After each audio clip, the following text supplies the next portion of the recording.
I'm told that we have time for some questions, if any of you have some. Yes, sir.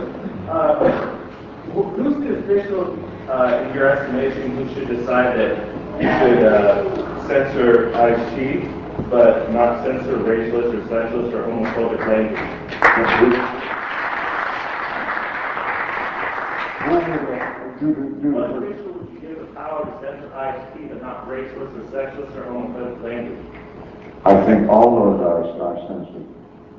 This was my personal undertaking against Ice-T, and happily it was successful. I understand your dissent, but I'm sure you recognize my right to do that. Yes, sir. Mr. President, thank you for being here. What would you say to critics, and I have to admit that I'm one of them, That's okay, who say that while you are perfectly qualified in your opinion about these issues, you're completely unqualified to be a spokesperson for these issues? Well, that's your opinion, sure. Of course. Yeah. Well, that's indeed. I consider myself qualified. I have a long history, dating back, as I said, to the civil rights movement, long before it got fashionable. That wasn't as much fun as you imagined it was, and especially if you're trying to get jobs in Hollywood at that time. But that's the wonder of this country: the right to dissent, the right to disagree. Don't question it, applaud it. Yes, sir, standing in the back. I'm not sure about your answer on the censorship. Would you please clarify, do you defend or not the right of Ice-T and people like him to spew out these type of lyrics? And along with that, please comment on the Nuremberg anti-abortion website. Do you defend their right to say what they are saying on that website? I'm not familiar with that website, but I know that there are some pretty wild things on websites all over the country. I'm beginning to doubt the utility of the computer after all. But what was the beginning? I'm sorry, I lost the beginning. You defend the right of Ice-T to do what he did, not being molested by government. It's one thing to say you take. Yes, he certainly had the right to do that. Involve yourself by government, and you, their role in censoring and protecting people. Does Ice-T have the right to do that without government interference? Yes, indeed, and the government did not interfere in this. This was him and me, and Time Warner, which is a formidable opponent, I can promise you. As I said, I wasn't joking when I said I'm never going to get a picture from Warner's or a job or a good review from Time magazine again. Absolutely, he has the right. Of course he does, and I have the right to oppose him. So, yes, sir.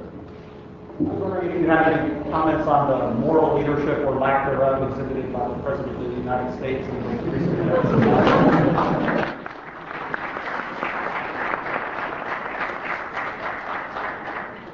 As is so often the case, Mr. Shakespeare provides us with the best.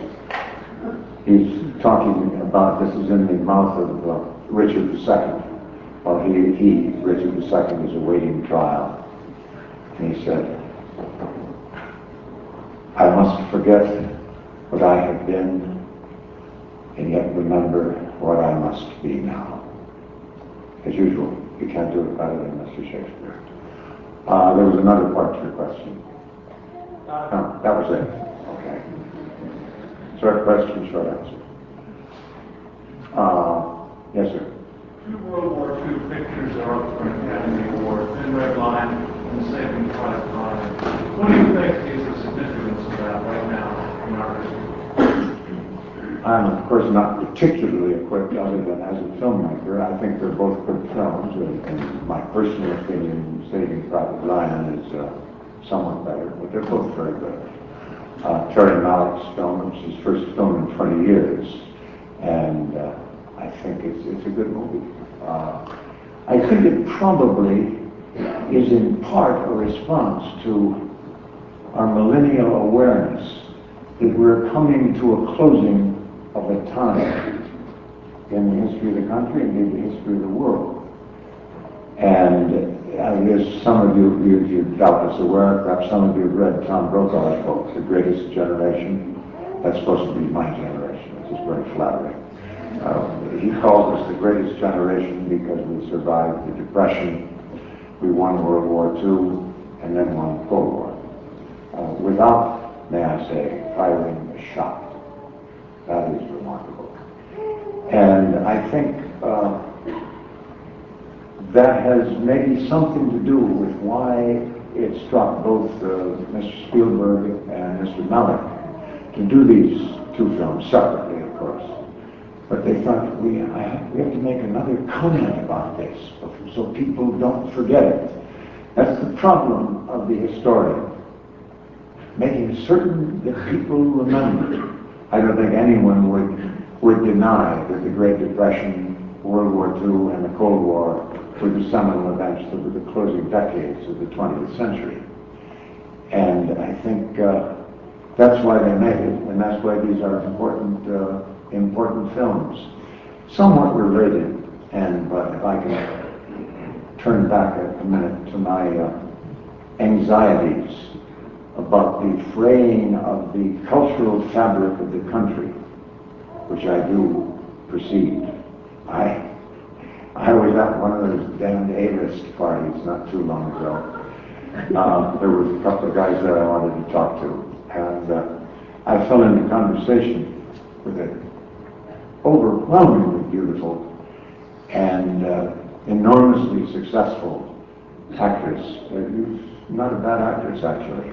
And we fell into this conversation.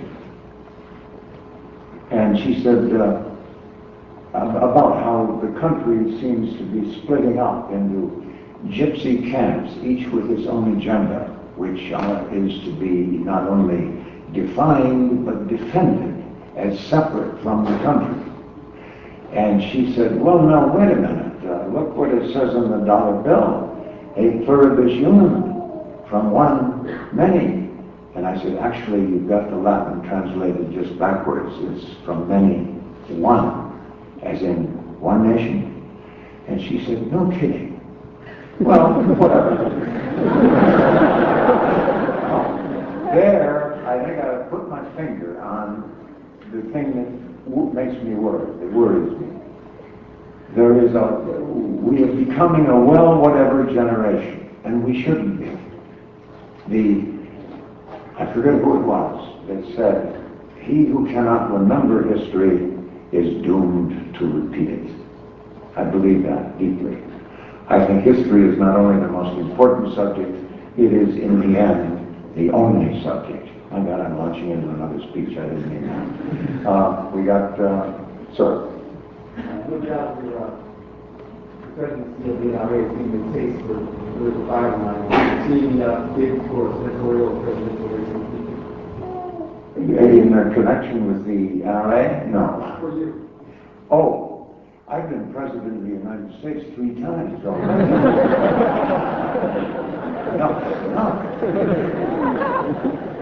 No, whatever flaws I see in President Clinton, I do recall that it has to be the hardest job in the world. And I wish him well. I wish the country well. Sir. Would you accept British sovereignty or any other sovereignty in return to the abolition of political correctness? I missed the beginning of the sentence, sir. Would you accept British sovereignty or anyone else's sovereignty in return to the abolition of political correctness? Well, of course, we do not have to deal with British sovereignty. We did that over 200 years ago. Did it pretty well, too.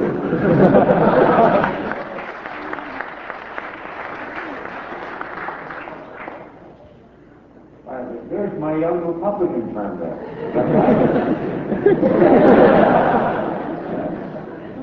I see he's paying better attention than he did last year. Yes. Yes, ma'am. What do you think about last week's decision that gun manufacturers should be held responsible for gun violence? I'm sorry, I missed the question. What do you think about last week's decision that gun manufacturers should be held responsible for gun violence? I think that is formed with great dissent among the jury and will not withstand judicial scrutiny. I think gun manufacturers make a very well-designed and well-functioning product. They constantly are dealing with problems of this kind.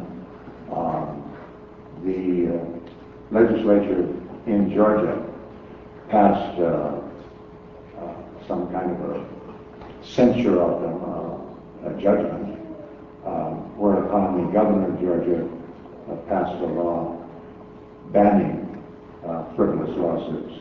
I think we're going to see a lot of this. And the fact is, there's a difference between the tobacco manufacturers and the gun manufacturers. Everyone knows and has known for decades that cigarettes kill. They killed my father, they killed my stepfather, they killed my sister. Only my mother and I escaped that death. Firearms in the hands of honest, decent, informed people hurt no one any more than cars do. Though cars kill far more people, infinitely more people, of course you know, than firearms. There is a CNN poll last week demonstrated that 63% of the public are not responding favorably to these polls. Yes, sir. Yes, ma'am, I'm sorry. I couldn't. To the right of use and honorable citizens hold guns. But I understand the NRA is opposed to the domestic violence gun Is opposed to the domestic violence gun ban, which was finally passed and signed into law, which prevents convicted child abusers and spousal abusers from possessing firearms. I'm wondering why the NRA was so eager to defend their right to have guns. Felons should not, it's against the law for a felon to own a firearm. It is now, well, I beg your pardon, go ahead. Sorry, the NRA was against convicted child abusers and spousal abusers from being prevented from owning firearms, even if they're dismissed. I'm not quite certain the connection you're making between child abusers. You mean spousal abuse? Certainly, I think all decent people are opposed to spousal abuse. It's a major problem. Indeed, that is, have I still misunderstood your question? The NRA, Congress supports a bill that would prevent people who are convicted of spousal and child abuse from possessing firearms. And the NRA is vehemently opposed to this bill. So I'm wondering if you also defend the rights of child abusers and spousal abusers to hold guns as well. No, the fact is, and the stumbling block for those who oppose the possession of firearms is unlike automobiles or tobacco manufacturers or alcohol distillers, which are not protected by the Bill of Rights. The right to keep and own arms is undeniably and unarguably forbidden. You cannot deny, as Thomas Jefferson said, our purpose is that every man be armed. The Second Amendment is a very difficult thing to get over. What is important is to see that no one is unfairly singled out here. It's inappropriate and denied in the Constitution. The way to deal with criminal violence is not to take away their guns. There are some 220 million firearms in private hands in this country, almost all of them in the hands of decent citizens. By and large, criminals don't buy guns anyway, they steal them. That's what they do for a living. And they are responsible for a great deal. And it is important that we do what has been done in Richmond, Virginia, where a federal attorney instituted full enforcement of the federal laws against gun violence. There are some 20,000 laws against gun violence. He said, okay, let's use them. If any felon is caught carrying a firearm, even if he is not at that time involved in a crime, 5 years, not in a county jail, in a federal penitentiary. He instituted that in Richmond. That has reduced crime, gun crime, in Richmond by 64%. The mayor of Philadelphia, when I last year said, give me one, because Richmond is not a very large city, as you probably know. When I said, give us one city, any city, where we can try this Project Exile again. The Mayor England of Philadelphia said, you can have Philadelphia. We have a terrible crime problem. And I went 10 days ago to Philadelphia, and we had a great to-do about it with the press and so forth. And other cities have followed suit. I think this will be a huge change in crime in this country. Huge change. Oddly enough, the administration doesn't want to back it. I think partly because we thought of it, and partly because it works. The federal government is very disinclined to prosecute violations of federal gun laws. They want to pass laws. They don't want to get into the process of prosecuting people who break them. Let's see. Mr. Heston has time for one more question. Okay. One more. There's some lady in the back there. Yes, I'm interested. All I saw was the hair. That I perceive as contradiction in terms, and perhaps you could I contradict myself all the time. well, perhaps you could clarify it for me. You seem very offended and to take issue with the lyrics of the song Cocktail, which talks about killing police officers. How do you defend the NRA or justify the NRA's position on semi-automatic, automatic, and assault weapons, which the sole purpose is to kill men and in fact often kill police officers? I don't skip it.